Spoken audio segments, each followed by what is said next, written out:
right, welcome to News Now on TV360. I am Thelma Okoro. The Economic and Financial Crimes Commission (EFCC) has filed a 17-count charge against Femi Fani-Kayode. Fani-Kayode is a former aviation minister and spokesperson for the Goodluck Jonathan campaign organization in 2015.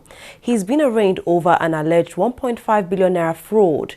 Just last month, a court in Lagos State, Southwest Nigeria, had given the EFCC permission to remand Fani-Kayode in its custody for longer than expected. The Department of State Services (DSS) says Ibrahim El-Zakzaky, who is the leader of the Shiite sect in Nigeria, is in his custody for his own safety. El-Zakzaky and his wife have been in detention since December last year after a violent clash between members of his sect and the Nigerian army. The pair had filed a suit against the federal government, challenging their continued detention by the Nigerian army. However, speaking with journalists at the Federal High Court in Abuja on Tuesday, Tijani Ghazali, who is a counsel to the DSS, said El-Zakzaky was being held at his own will and for his own benefit. The judge has adjourned the case till July 13, 2016. The Niger Delta Avengers says it would only negotiate with the Nigerian government if independent mediators assist in the negotiations. The government last week offered to hold talks with the group, but the group rejected its offer. However, in a statement issued on Monday, the group says it will negotiate with the Nigerian government if independent mediators of multinational oil corporations commit to the dialogue. The Niger Delta Avengers is the latest militant group to emerge from the oil-rich Niger Delta region of Nigeria. It also announced its support for secessionist group, which is Biafra, by issuing a last warning to 7 state governors to free pro-Biafran activists being held in police and military custodies in their states. Minister of State for Petroleum Resources Ibe Kachiko has said President Muhammadu Buhari has not allocated oil blocks to any individual since he came into office.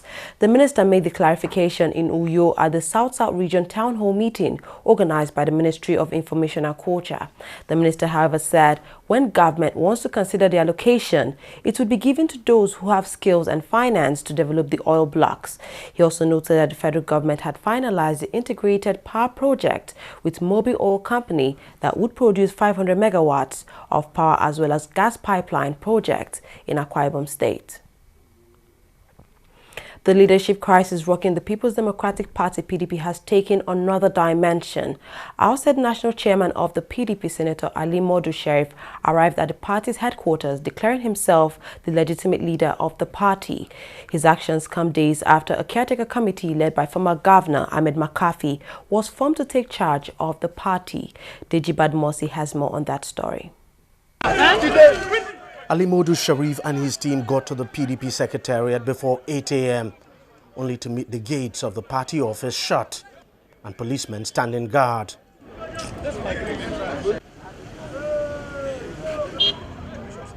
The policemen rebuffed every attempt by Sharif and his team to gain access to the secretariat, insisting they had orders from above not to allow that happen. He then put a call to someone supposed to be the Inspector General of Police. But nothing changed on the ground. He and his convoy were denied access to the Secretariat. With no headway in the horizon, he addressed journalists who were covering the drama. We have had a court order in our hand to allow us to go into our office. But the Inspector General of Police, after having truce with him, that nobody should be allowed until we decided. He decided to take the law into his hands and allow the wrong people. We that have the court order, we have the court order which says that I should be the legitimate chairman of this party. Until 2018, you can see the barricade of police that the IG brought that we should not go into the office. We will be law-abiding.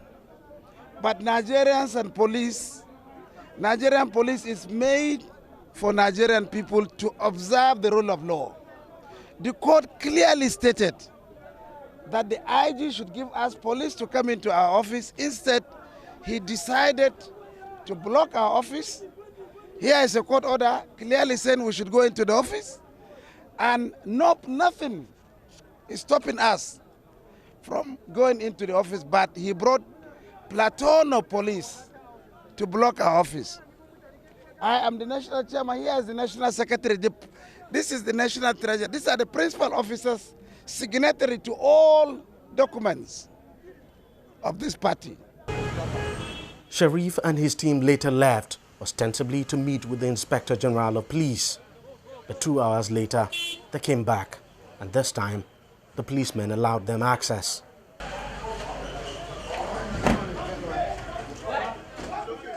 They made straight to the conference room of the party, where again, the embattled party chairman addressed journalists, insisting he remains the authentic chairman of the PDP. There is nothing like caretaker. I remain the authentic chairman unless the laws of our land, if the courts make a pronouncement and say that Ali Sharif is not the chairman, I will obey as I always obey the laws of our land. Till year 2018, Ali Sharif is the national chairman of PDP. And today, when the police stopped me, I went to the IG and I told the IG with my principal officers, Mr. IG, the police are here to protect us, not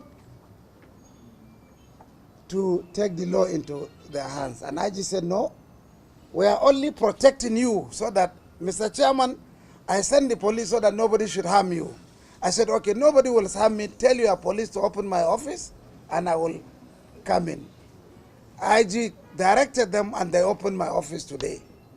So, gentlemen of the press, from today, I will start coming to my office and exercising my position as the party chairman. You see, sitting with me is the national secretary, head of the secretariat of this party. There is no documents that will be received by any organization without the chairman and secretary signing. So from where do you get what is called caretaker, something that does not even exist? If McCarthy wants to be chairman, let him wait and contest when we do a convention. We have nothing against it. If the party decide that he will be chairman, Ali Sharif don't want to be chairman. They begged me to be a chairman. They came, all of them. Therefore, nobody will put my reputation in jeopardy. Therefore, the gentlemen of the press, now the police have done their job. They have opened my secretariat and they promised to give security to the party as the authentic national chairman of the PDP. And gentlemen of press, we are going to conduct Congress in Edo. And the chairman of the Congress committee is Senator Hope Uzodoma. And we have also asked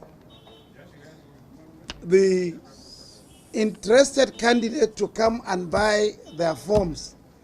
We are not charging 16 million, no, we are charging 10. So come and buy the forms for the primaries. The forms for the primaries is 10 million, not 16 million people are talking about. It is 10 million naira. The forms are ready. All interested candidates should start buying their forms from tomorrow, and all the congresses, inshallah, primaries will take place. It remains to be seen how the other faction of the party's leadership will react to all of this. But for now, the center does not appear to be holding for Nigeria's former ruling party. Deji Badimosi, TV360, Lagos. The Nigerian military says at least 6 Boko Haram insurgents were killed when it repelled an attack in Borno State, northeast Nigeria. The incident occurred on Sunday at Puka village of Goza local government area in Borno State. In a statement issued, the military said the gang of Boko Haram insurgents attempted a daring attack on a military formation. During the operation, 5 soldiers sustained various degrees of injuries. Polka is one of the villages on the fringes of Sambisa Forest that once fell to Boko Haram insurgents. President Muhammadu Buhari has condemned Sunday's terrorist attack on the Pulse nightclub in Orlando, Florida, describing it as criminal and cowardly. The killer, Omar Martin, killed 50 people and wounded 53 more in the deadliest mass shooting in recent U.S. history before being shot dead by police officials. In a letter to the ambassador of the United States in Nigeria, James Einwissel, President Buhari conveyed Nigeria's heartfelt sympathy to President Barack Obama and the people of the United States of America. The president also assured the United States that Nigeria continues to support and cooperate in the fight against terrorism. The House of Representatives has summoned key government officials to explain the reduction of the fine imposed on South African telecom firm MTN Nigeria. In October, Niger originally fined the mobile phone operator $5.2 billion for failing to disconnect unregistered SIM card users in the country. However, it eventually reduced the fine to $3.9 billion. But MTN later announced it has reached an agreement with the Nigerian government to pay 330 billion naira over the 3 years to settle the fine. The officials summoned by the lawmakers are Minister of Justice and Attorney General of the Federation, Abubakar Malami, the Minister of Communications, Adebayo Shitu, and the Executive Vice Chairman of the Nigerian Communication Commission, Garba Dambata. The Minister of Information and Culture, Lai Mohammed, says the federal government has commenced the creation of jobs across the country in fulfillment of its campaign promises. Speaking at the South Town Hall meeting, Mohammed, who is the minister, said the recruitment of 500,000 teachers has commenced online. According to him, the federal government is also exploring the agricultural sector for massive job creation through the repositioning of the River Basin Development Authorities. The Nigerian government has started a legal process to enable it freeze local and foreign assets of former allies of former Nigerian President Goodluck Jonathan, who is being investigated for corruption. Jide Omokore and Kola Aluko, who are also allies of former Petroleum Minister Diziani Alison Madueke, are being investigated in connection with a series of multi-billion dollars petrol import and crude oil export deals. The federal government, alongside its co-plaintiff, who is the Nigerian Petroleum Development Company Limited, and the Nigerian National Petroleum Corporation NNPC, filed a motion before a federal high court in Lagos State seeking an order of injunction. Aside from bank accounts, the government is also seeking an order to freeze several local and international luxury properties owned by the defendants, including the Galactica Star, a $50 million super yacht owned by Aluko, and 3 private jets. We'll take a short break now. We'll come back. We'll look at more stories. Don't go away.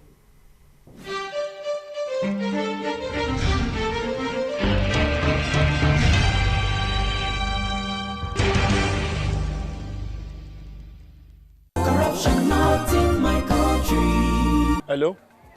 Yeah, I found your wallet in front of a supermarket. Meet me at Apple Junction. Yes, I'll be waiting for you. Now we find out. 2 of us. Thank you very much, officer.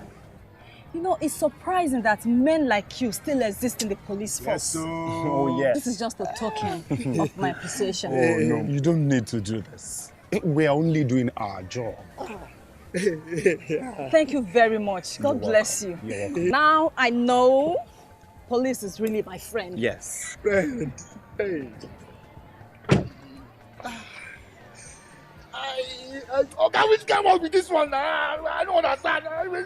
You know your problem. You are greedy. I'm a policeman who is doing his job. All forms of corruption in the force. Not in my country. Corruption not in my country.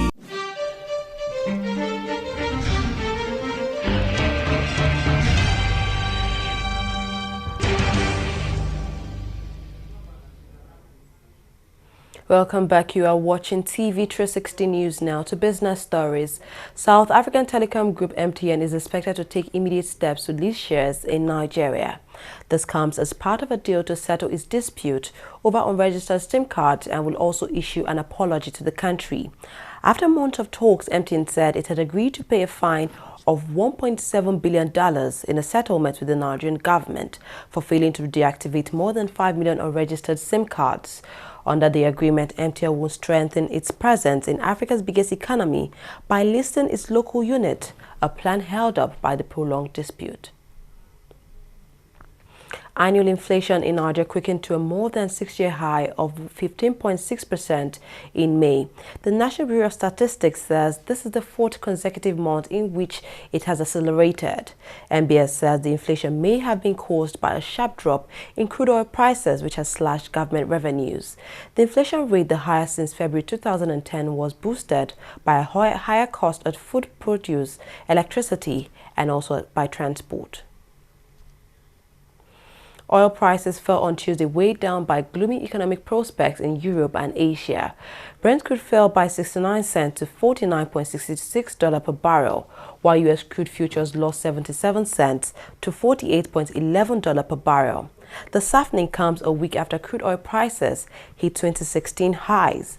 OPEC forecasts on Monday showed the world oil market would be more balanced in the second half of 2016 as outages in Nigeria and Canada have helped to speed the erosion of a supply glut.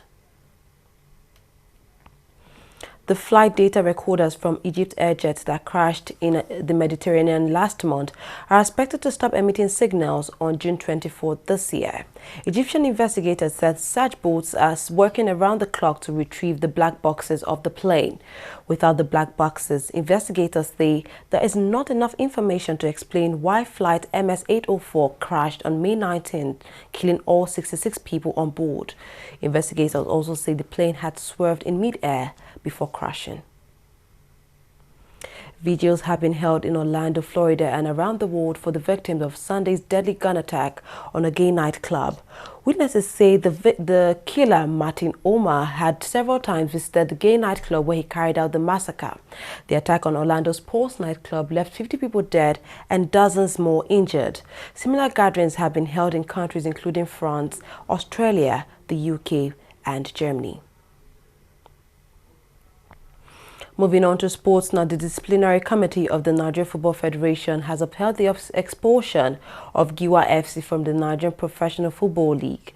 The club was last month expelled from the NPFL by the League Management Association after it failed to honor 3 consecutive home games. The club had been banished to Ilorin owing to crowd violence during the game against Enugu Rangers. However, the club rejected the ruling and launched an appeal against the ruling. In a statement after the sitting of the committee on Monday, the NFF announced its decision to reject the appeal and uphold the decision of the LMA. The NFF also fined the team over 11 million naira as money owed the LMC and Iyimba for the club's failure to participate in those matches. Barcelona has agreed to pay a fine of 5.5 million euros to the Spanish authorities to settle a tax fraud case over the 2013 transfer of Neymar. Barcelona said it paid 57 million euros for Neymar, with the player's parents receiving 40 million euros and his club Santos receiving 17 million euros. However, investigators say the fee was closer to 83 million euros and Barcelona had concealed part of the deal. Prosecutors from Spain's top criminal court accused the striker, his father, Barcelona's ex-president Sandro Rosell, and the club itself of concealing the cost of the multi-million euro transfer. The club announced on its website on Tuesday it had reached a settlement with the Spanish authorities for an amicable out-of-court settlement. European football governing body UEFA has handed Russia a suspended disqualification from Euro 2016 and a €150,000 fine following the post-match violence after the encounter with England. UEFA has warned that the suspension will be lifted if incidents of a similar nature happen inside any stadium of their remaining Euro 2016 matches. About 35 people were injured, including 4 whose conditions are said to be really serious after violence in the stadium. The violence followed 3 days of clashes between English and Russian as well as French fans in the Mediterranean port city of Marseille that drew a strong response from riot police. Meanwhile, French authorities have started deporting Russian fans following the incident. To a sad news now, Nigerian music producer and singer Ojebi Jezreel has passed away. Ojebi, whose real name is Babatunde Okumbowa, died on Tuesday morning. He was 49 years old. The music maestro had done a kidney transplant in 2013. However, family members say the kidney began to fail again in recent weeks. He had also been placed on a dialysis daily to overcome the relapse. Sadly, he didn't make it. He's survived by his wives and children. Well, that's all we have on News Now. We thank you very much for watching. I am Thelma Okoro.